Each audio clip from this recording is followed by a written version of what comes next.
Doctor সাহেব দেখেন দিয়ে আমার স্বাস্থ্য কি হয়েছে, 2 দিন ধরে কিচ্ছু খাই না।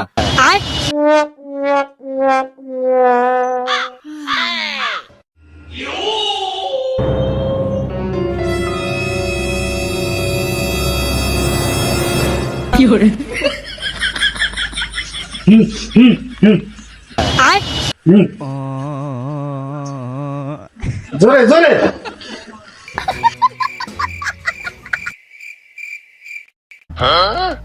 যেটা সন্দেহ করছিলাম সেটাই হয়েছে। ডাক্তার সাহেব কি হয়েছে, কি হয়েছে? এ তো 6 মাসের গর্ভবতী। উঠালে রে দেবা বাবা। তোর মামা আসছিলাম, তুই মায়ের সাথে ব্যায়াম করিস না, তোর গর্ভবতী বলে দেবো না।